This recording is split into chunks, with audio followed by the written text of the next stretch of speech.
ಹಾಗೆ ಕಾರ್ಯಕ್ರಮಗಳಲ್ಲಿ ಇನ್ನೊಂದು ಜವಾಬ್ದಾರಿ ಸ್ಥಾನ ಇದೆ. ದೊಡ್ಡವರು ಅಲ್ಲಿ ಕೂತು ಡ್ರಾ ಮಾಡಿ ದುಡ್ಡನ್ನು ಕಳಿಸ್ಕೊಡ್ಬೋದು, ಹಣಕಾಸಿನ ವ್ಯವಸ್ಥೆ ಮಾಡ್ಬೋದು, ಆರ್ಡರ್ ಮಾಡ್ಬೋದು, ಜವಾಬ್ದಾರಿ ವಹಿಸ್ಕೊಳ್ಬೋದು. ಆದರೆ ಆ ಸರಕು ಸಾಗಾಣಿಕೆಗಳನ್ನು ಅದಕ್ಕೆ ಬೇಕಾಗಿರ್ತಕ್ಕಂಥ ಕ್ಯಾಮ್ರಾ, ಸ್ಟ್ಯಾಂಡು, ಪ್ರತಿಯೊಂದು ಜವಾಬ್ದಾರಿತವಾದಂಥದ್ದನ್ನು ವಸ್ತುಗಳ ಜವಾಬ್ದಾರಿ ಕಾಪಾಡಿಕೊಂಡು ನಮಗೆ ಕಾಲಕಾಲಕ್ಕೆ ಏನು ಬೇಕು ಏನು ಬೇಡ ಅನ್ನತಕ್ಕಂಥದ್ರ ಅರಿವನ್ನಿಟ್ಕೊಂಡು ಜವಾಬ್ದಾರಿ ಸ್ಥಾನದಲ್ಲಿ ನಿಂತು ಗಿರೀಶ್ ಭಾಳ ಕಷ್ಟಪಡ್ತಾರೆ ಹುಡುಗ.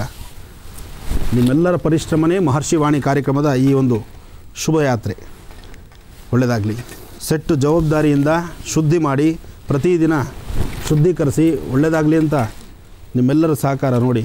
ವೀಕ್ಷಕರೇ, ಆನಂದ್ ಗುರೂಜಿಯವರ ನೈಜತೆಗೆ ಅಂದರೆ ಮುಖದ ನೈಜತೆ, ಮುಖಕ್ಕೆ ನಾವು ಹೇಗಿದ್ದೀವೋ ಹಾಗೆ ಬಂದು ಕೂತ್ಕೊಂಡ್ರೆ ಈ ಲೈಟ್ಗಳು ಇಲ್ಲಿರ್ತಕ್ಕಂಥ ಒಂದು ವರ್ಣ ಅಂದರೆ ಈ ಒಂದು ವಿಶೇಷವಾಗಿರ್ತಕ್ಕಂಥ ಲೈಟ್ಗಳ ಮಧ್ಯದಲ್ಲಿ ನಾವೆಷ್ಟು ಚೆನ್ನಾಗಿ ಕಾಣ್ತೀವೋ ಇಲ್ವೋ ಗೊತ್ತಿಲ್ಲ. ಆದರೆ ಇಂತಹ ಬಣ್ಣಕ್ಕೂ ಸಹಿತ ಆನಂದ್ ಗುರೂಜಿಯವರ ನೈಜ ಬಣ್ಣಕ್ಕೆ ಮತ್ತೊಂದಷ್ಟು ಬಣ್ಣವನ್ನು ಹಚ್ಚುವಂಥ ಕಾಯಕ ಲೋಕೇಶ್ ಮಾಡ್ತಾನೆ. ಮಾಡಿ ನಮ್ಮನ್ನು ಚೆನ್ನಾಗಿ ಕಾಣೋ ಥರ ಮಾಡಿ ವೇದಿಕೆ ಮೇಲೆ ಕೂಡಿಸಿ ನಿತ್ಯ ಒಂದು ಜವಾಬ್ದಾರಿ ಸ್ಥಾನ ಕೆಲಸ ಮಾಡ್ತಾ ಇದ್ದಾನೆ. ಹಾಗೆ ಪ್ರಸಾದನ ಕಲಾವಿದನಾಗಿ ಕಲೆಯನ್ನು ತೋರಿಸ್ತಾ ಇರತಕ್ಕಂಥ ಒಳ್ಳೆಯದಾಗಲಿ. ನಮ್ಮ ಈ ಮಹರ್ಷಿ ವಾಣಿ ಕಾರ್ಯಕ್ರಮ 3 ವರ್ಷದ ಈ ಒಂದು ಯಾತ್ರೆಯಲ್ಲಿ ಎಲ್ಲರ ಕೈಗಳು ಸಾಕಷ್ಟು ಹೆಲ್ಪ್ ಮಾಡ್ತಿದೆ, ಸಾಕಷ್ಟು ಸಹಾಯ ಮಾಡಿದೆ. ಅಂತಹ ಸಹಾಯ ಅಂದರೆ ಅವರವರ ಜವಾಬ್ದಾರಿ ಸ್ಥಾನದಲ್ಲಿ ನಿಂತು ಅವರವರ ಜವಾಬ್ದಾರಿ ಕೆಲಸವನ್ನು ನಿಭಾಯಿಸುವಂಥದ್ದು.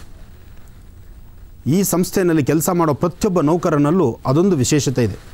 ಯಾಕೆಂದರೆ ಈ ಸಂಸ್ಥೆಯಲ್ಲಿ ಜವಾಬ್ದಾರಿ ಸ್ಥಾನದಲ್ಲಿ ಅವರವರ ಕೆಲಸವನ್ನು ನಿಭಾಯಿಸ್ಕೊಂಡು ಹೋಗ್ಬಿಟ್ರೆ ಈ ಒಂದು ಕಾರ್ಯಕ್ರಮ ಇನ್ನಷ್ಟು ಚೆನ್ನಾಗಿ ಮುಂದೆ ಬರುತ್ತೆ. ಇವತ್ತಿನವರೆಗೂ ಬಂದಂಥದ್ದಲ್ಲ, ಇನ್ನು ಮುಂದೆ ಬರ್ತಕ್ಕಂಥ ದಿನಗಳಲ್ಲಿ ಇನ್ನೂ ವಿಶೇಷತೆಗಳನ್ನು ನಾವು ನೋಡ್ಬೋದು. ಅಂತಹ ಒಂದು ಕೆಲಸಕ್ಕೆ ಈ ಎಲ್ಲ ನನ್ನ ಅಣ್ಣ ತಮ್ಮಂದ್ರ ಸಹಕಾರ ನನಗೆ ಬೇಕು. ಒಳ್ಳೆಯದಾಗಲಿ. ಹಾಗೆ ಮಹರ್ಷಿ ವಾಣಿ ಕಾರ್ಯಕ್ರಮ ತಾವು ನೋಡ್ತಿದ್ದೀರಿ.